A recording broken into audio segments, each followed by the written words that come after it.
Our three best NFL spread picks for the weekend. Grant gives three. I give three. Grant, I will toss it over to you to start here. What do you got for us?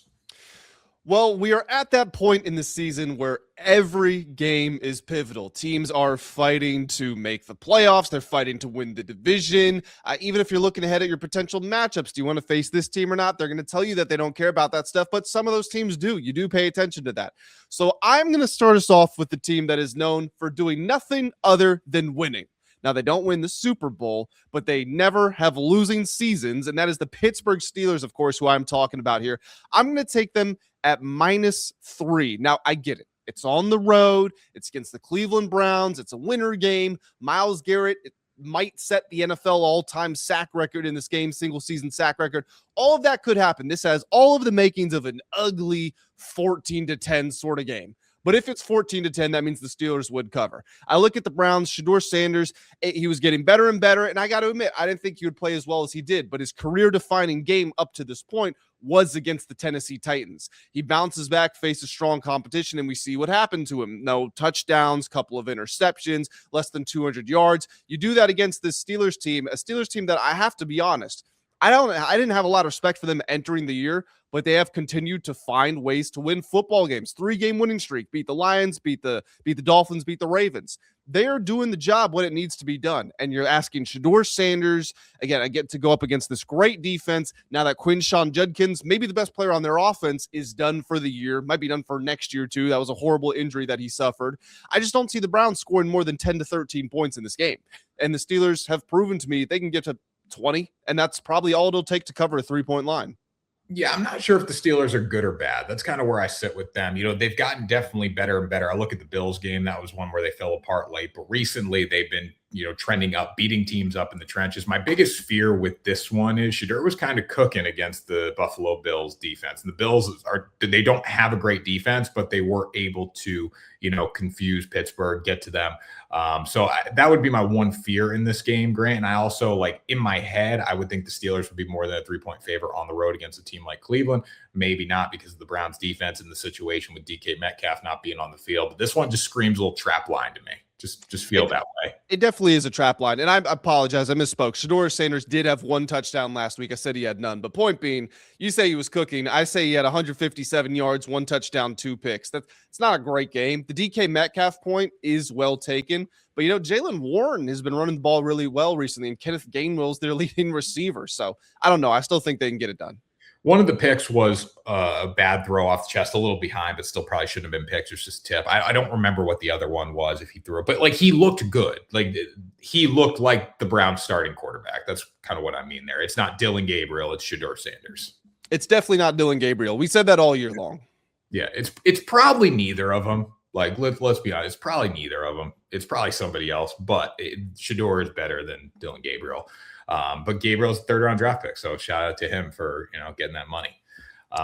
Okay, so my first pick, Grant, we are going to go with a nice fun one here. We're going to go to the big game, 4:30 kickoff, 4:25, Philadelphia Eagles, Buffalo Bills. I don't know if you agree with this one or not. Everybody's all high on Josh Allen. I'm high on Josh Allen. I think the Bills need to win the AFC this year. If he doesn't win it this year, I don't want to hear Josh Allen's name associated with any of the great quarterbacks, because if he doesn't win it this year, he will never win a Super Bowl. He would never. He never win the AFC, never win the Super Bowl if he does not get it done this year.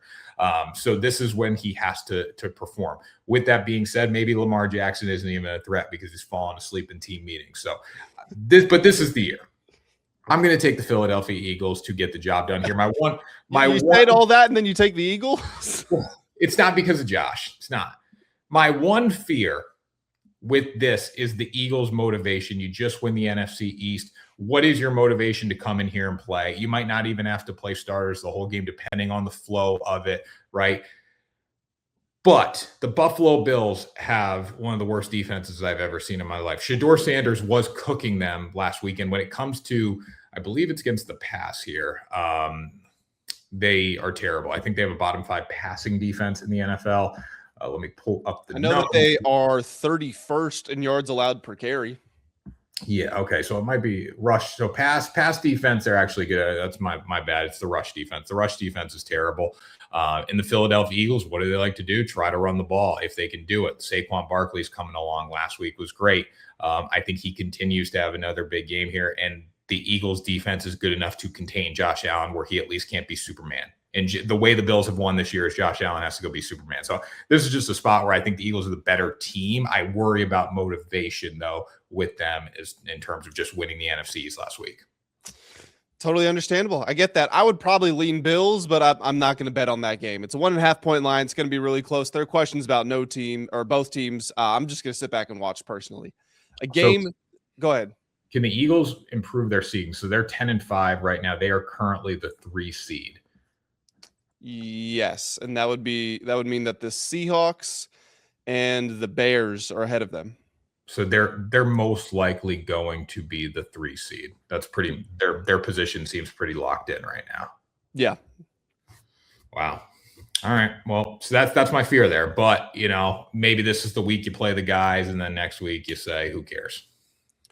My second pick here, Tanner, I'm going to go to another road divisional rival, which I understand can sometimes be a bit of a square bet. But in this spot, I look at the Jacksonville Jaguars at -6.5. And they're in that spot, which we talk about with a lot of teams, where we're just kind of worried that they're going to have a letdown for no other reason other than it's hard to sustain greatness. But they're not really doing anything to suggest that they're going to fall off. Looking at their recent results here, they beat the Chargers by 29. They beat the Cardinals only by 3, but that game was out of hand. The Cardinals came back and made it look more respectable. They beat the Titans by 22. They beat the Colts by 17. They beat the Jets by 28, and they beat the Broncos by 14. So they are fish grease, white hot, rocket fuel, whatever you want to call it. They are cooking right now. And it's not just the team, it's the players. Trevor Lawrence is playing the best stretch of his NFL career.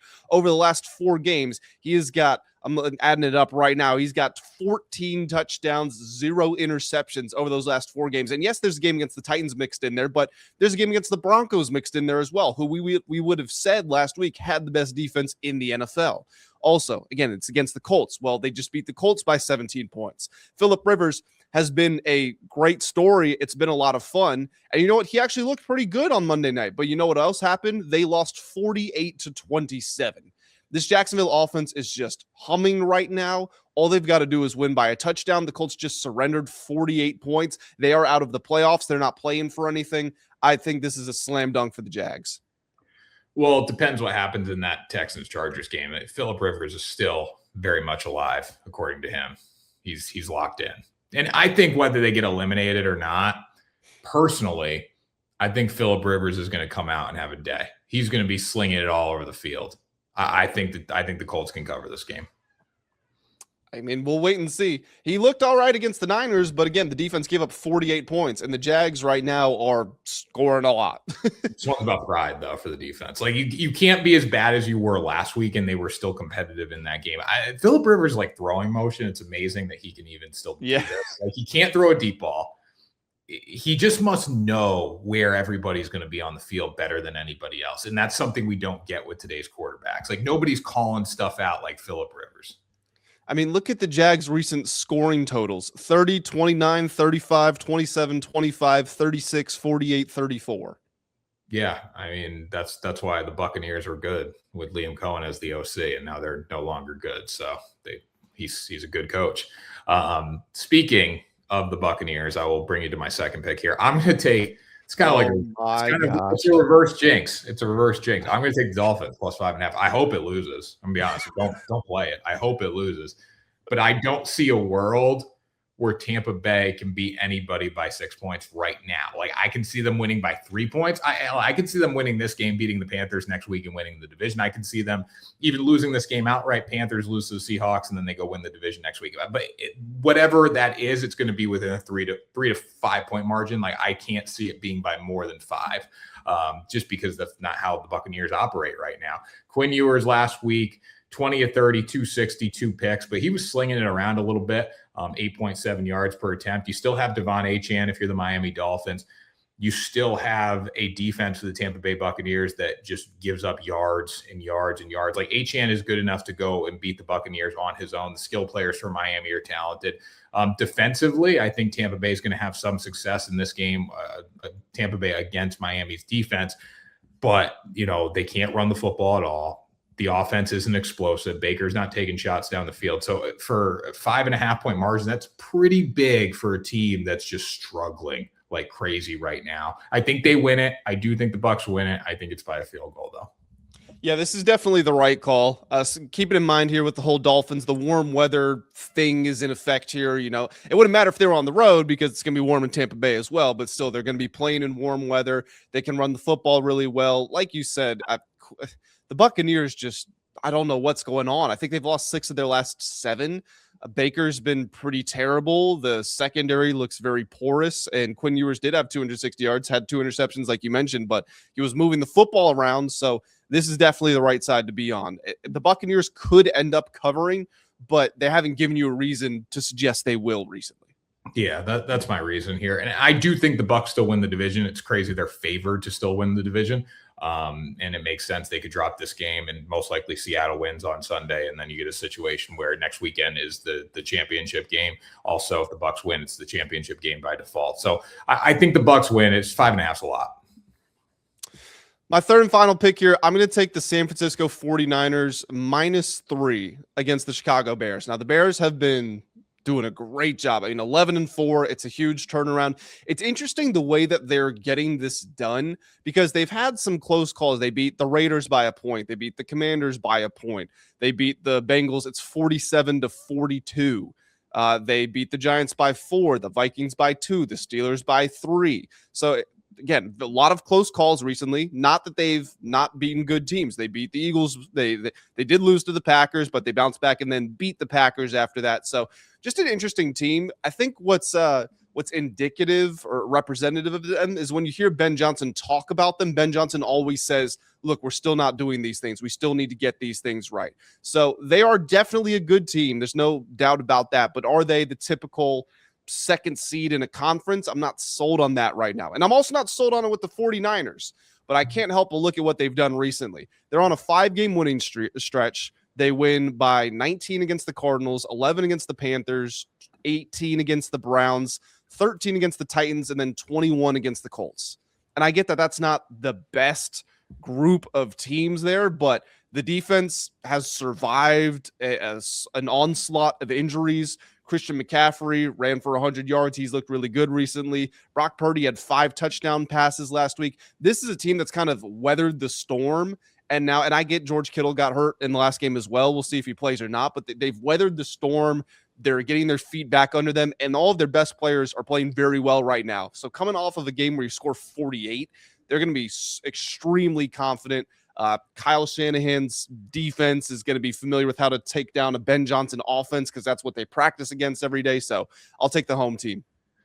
I think the 49ers probably win the game. My biggest fear is the 49ers defense. It's not very good. You got cooked by Phillip Rivers last week. Offensively scored 1 million points, but how reliable is that going to be moving forward against better teams? And this Bears defense has been playing well. Offensively, Caleb Williams looks good, and the Bears offense is humming as well. So it's a tough call for me. It'd probably be a stay away, or I would tease the Bears up. There are a lot of difficult games. I think there's a lot of ones out there that are tough to call this week. Yeah, this one's not, though. Give me the Seahawks -7.5 against the Carolina Panthers on the road. If you look at the Seahawks, they take care of this minuscule, inferior NFC South competition. They beat the New Orleans Saints 44-13. They did lose to the Bucs, but that was a totally different Bucs team. They beat the Falcons 37-9. And now they will beat the Panthers by at least 2 touchdowns. Bryce Young is great. He's very clutch. Don't give him the opportunity to be clutch, and you set yourself up for success. Seattle Seahawks obviously coming off a huge win against the LA Rams, and you have the extended bye week now because you played on a Thursday night, and you're better. Defensively, I don't think the Panthers are going to have much success in this game. Offensively, the Panthers don't get a ton of pressure. I think Darnold's going to have more time than he has had all season. And JSN, I think, is going to run all over this or, catch the ball all over over this Panthers defense. I mean, the Bucs had chances down the field, just couldn't convert them. The Seahawks will convert them. They are a better team for a reason. And the Panthers, I think if I'm the Panthers too, you can win this game. Don't get me wrong. You win this game, you set yourself up better because if the Bucs lose. But don't you think in their head a little bit, they're ready for Week 18 against the Tampa Bay Buccaneers to win the NFC South? So I think that's also going to be there too, where the Seahawks need to keep winning. I would be terrified betting this because the Panthers have been the bogey team for the good teams. They start the year 0-2, and then they beat the Falcons 30-0. And we thought the Falcons might be something when that happened. They beat the Packers in the middle of the year 16-13. They beat the Rams 31-28. You were telling me it's a slam dunk. Take the Buccaneers. They beat them last weekend. So I don't know. The Panthers could show up and lose by 30, but they might also win by 1 point just because that's been the story of their season so far. But they got the Rams again. It takes mistakes. Like Matt Stafford threw 2 picks. Can't throw 2 picks. Darnold, who forced it? The Panthers. But there you go.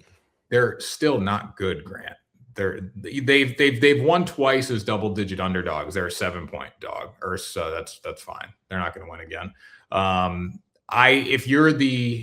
You also lost 40-9 to the Bills.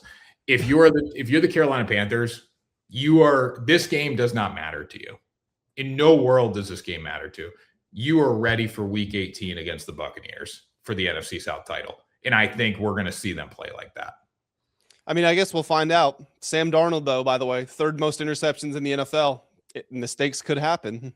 No, they could, but I don't see Bryce Young lighting up the Panthers or the Seahawks defense one bit. I don't either. The Seahawks defense is pretty incredible. Pretty good, yeah. So I don't see it, Grant. I mean, listen, you look at the scores against the NFC South. That's what the Seahawks have boat raced pretty much every team except the Bucs, and that was a different Bucs team. It's fine. I like my picks better than yours. Your picks suck, dude. They're terrible. They're legit. Guys, if you're watching at this point in the video, go to the comment section and let us know who had the better picks, Grant or Tanner. They're going to be me. I'm going to go 3-0. Eagles, I'm worried about because of motivation, but other than that, I feel good.